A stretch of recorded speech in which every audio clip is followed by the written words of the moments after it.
Tenemos una invitada, tenemos al invitado del Consejo Nacional de Evaluación de la Política de Desarrollo Social, que presenta justamente el índice de rezago social, donde encontró que el 12.5% de las 32 entidades tienen un alto índice de rezago, principalmente en el sureste del país, Dani.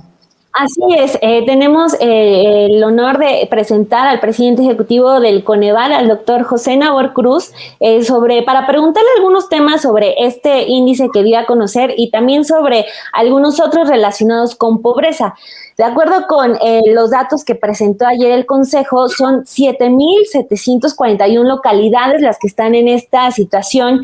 Chiapas fue la entidad con mayor rezago social en 2020 y del otro lado Nuevo León es la que presentó el menor rezago social. Si nos vamos por municipios con mayor rezago, están Batopilas de Manuel Gómez en Morín, Chihuahua, Mezquital en Durango, Del Nayar en Nayarit, Cochuapa el Grande en Guerrero, Mezquitic en Jalisco, Chalchihuitán y Zitalá en Chiapas, San José Tenango en Oaxaca, Urique en Chihuahua y Mixtla de Altamirano en Veracruz. Doctor José Nabor, muy buenos días y bienvenido aquí a Café y Noticias. ¿Qué tal? Muy buenos días, Daniela, Romina, un gusto platicar con ustedes. Y sí, efectivamente, el día de ayer dimos a conocer por parte del Coneval el índice de rezago social 2020. Esto es ya con información que el INEGI levantó a través del Censo de Población y Vivienda en marzo del año pasado. Y bueno, una de las grandes cualidades de este índice es que afortunadamente podemos hacer la estimación no solamente a nivel estatal, sino también a nivel municipal y localidad. Ya Daniela daba en la introducción algunos datos relevantes, porque me parece importante destacar, si bien efectivamente a nivel estatal tenemos no solamente a estos 3 estados que desafortunadamente reportan los mayores niveles de pobreza y pobreza extrema, que son Chiapas, Guerrero y Oaxaca. Acá también se incluye Veracruz y Puebla en el índice de rezago social 2020. También tenemos claramente otro ángulo de este indicador cuando se mapea y se estima a nivel municipal y localidad. A nivel municipal, y yo les invitaría a todo el auditorio que puedan consultar los mapas en nuestra página del Coneval, nuestra página de internet, pues ahí podrán observar que se encuentran municipios con niveles alto y muy alto de rezago social, también en la parte central y en la parte norte del país, sobre todo en el vértice que podemos ubicar en la unión de 4 estados, Sinaloa, Durango, Sonora y Chihuahua, en ese cuadrante, si me lo permiten, que es prácticamente la parte de la serranía de estos 4 estados, pues también ubicamos algunos de los municipios y que justamente tenemos algunos municipios entre los 10 municipios con mayor rezago social para este 2020. También habrá que hacer la acotación, como lo mencionamos, como lo manifestamos el día de ayer, esto propiamente no es una medición de pobreza porque no incluye la variable de ingresos, pero sí claramente nos permite tener una visualización de cómo han evolucionado 5 dimensiones relevantes, 2 que tienen que ver con educación y salud y 3 que tienen que ver con la infraestructura, tanto externa como interna, de las viviendas en nuestro país en estos últimos años, insisto, esto con información del Censo de Población 2020. Claro, sí, justamente por ahí la gente que nos ve se preguntaba ya el cómo definen rezago social, ya lo mencionaba usted sobre estas 2 variables y pues sabemos que, bueno, tampoco es sorpresa que por entidad sea justamente el sureste del país el que tenga mayor rezago social.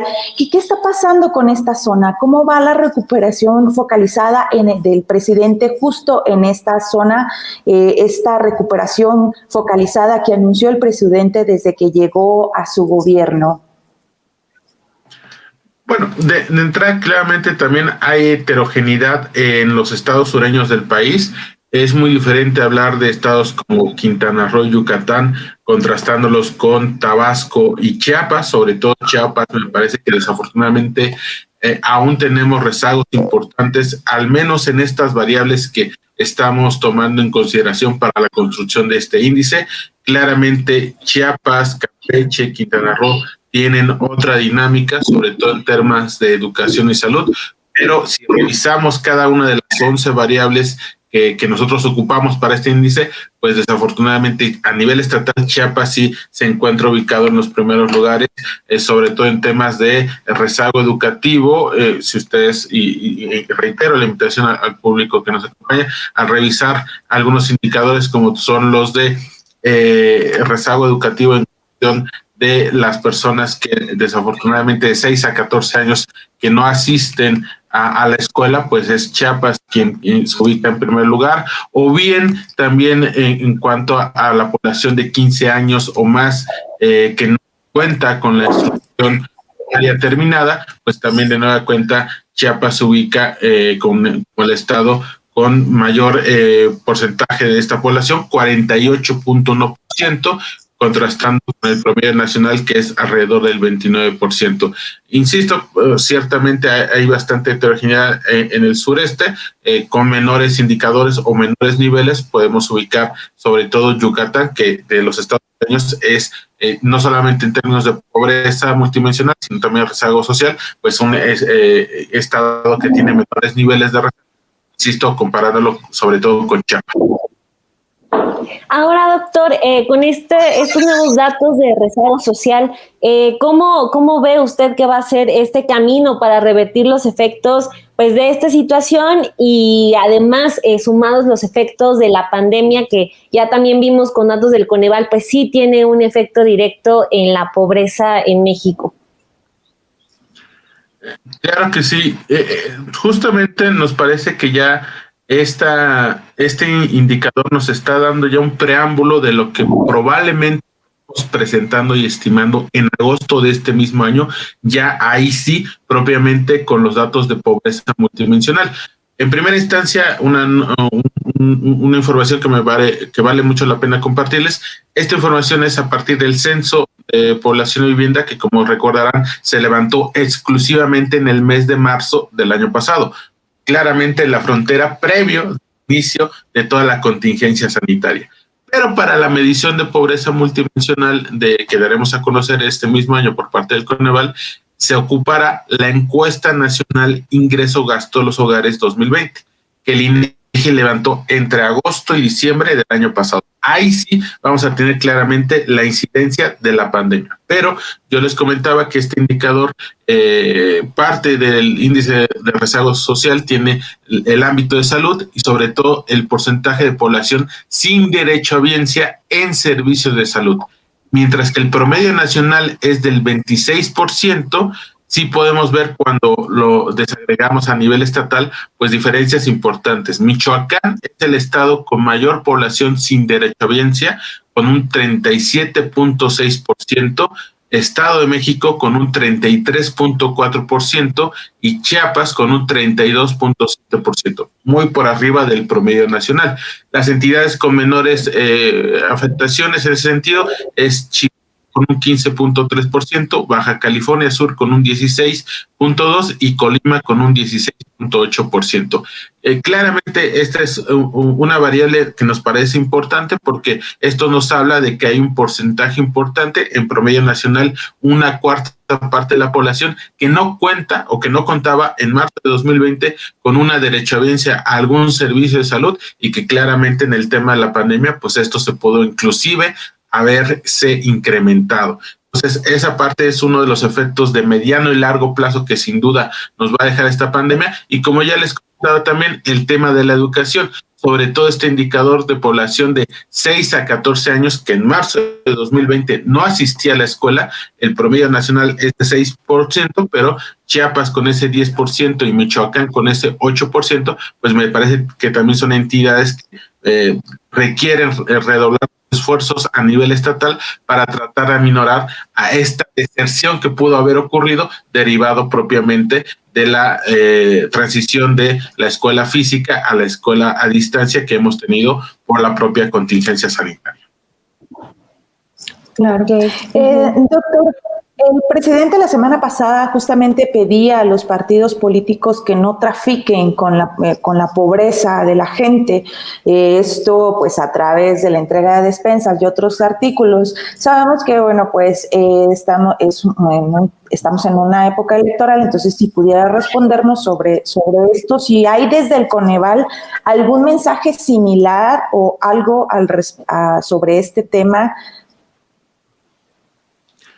Bueno, inclusive previo a esta temporada electoral, lo que desde Coneval siempre proponemos y planteamos es que todos los programas sociales en los 3 niveles de gobierno cumplan con una adecuada normatividad y en ese sentido que siempre incorporen no solamente los lineamientos, sino que publiquen, en el caso de los estados, en sus gacetas estatales oficiales, las reglas de operación. Claramente, desde el Consejo nos parece importante que mientras un mayor número de programas sociales, reitero, de los 3 niveles de gobierno cumplan con la publicación al inicio de su ejecución, con las reglas de operación y también con los lineamientos, pues eso le dará, sin lugar a dudas, una mayor transparencia y rendición de cuentas ante la sociedad, en este caso en los estados de la República, y claramente eso va a permitir que no se pueda realizar algún mal uso de los programas sociales. Y bueno, ciertamente eso también va a permitir que en su momento, cuando lleguen las instancias fiscalizadoras, como obviamente lo es no solamente las contralorías estatales, sino la Auditoría Superior de la Federación, pues tengan también la información y el análisis adecuado de cómo se ejecutaron estos programas sociales. Les pongo un ejemplo muy particular. Justo a inicios de este año, el Coneval hizo público un estudio, un análisis sobre cómo reaccionaron las entidades federativas ante la contingencia sanitaria. Revisamos los meses de mayo a agosto del año pasado, encontramos alrededor de 664 programas y acciones sociales que desarrollaron las 32 entidades federativas del país. Y ya haciendo un análisis mucho más pormenorizado, encontramos que solamente un poco más de la mitad de estas sí realizaron la publicación de sus reglas de operación, lo cual indudablemente nos queda todavía un reto importante por parte de las entidades federativas de seguir alcanzando mayores porcentajes de publicar reglas de operación cuando se estén ejecutando los programas sociales. Obviamente, estos 664 programas fueron también parte de modificaciones que tuvieron que realizar ya en el camino de su planeación anual, pero sin lugar a dudas, parte de lo que le hemos externado a los estados desde el Consejo es que siempre acompañen cualquier intervención social con toda la parte normativa que le pueda dar certidumbre jurídica a sus programas sociales. Así es, perfecto. Entonces, la clave está en que las reglas de operación para esta época electoral pues se mantengan y sean respetadas. Y si no, pues habrá que ver qué ocurre al respecto. Doctor José Nabor, le agradecemos mucho que haya estado aquí en Café y Noticias hablando de pobreza, que pues es un tema del que, sin embargo, le interesa todo.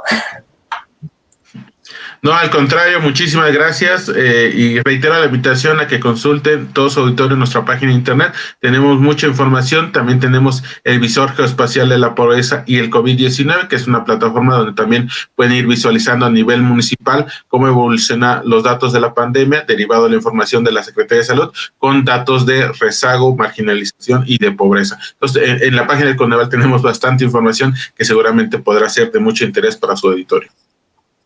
Perfecto, muchísimas gracias, doctor José Nabor, y nos vemos muy pronto, espero aquí en Café y Noticias de nueva cuenta. Muchísimas gracias, buen día. Muchas gracias.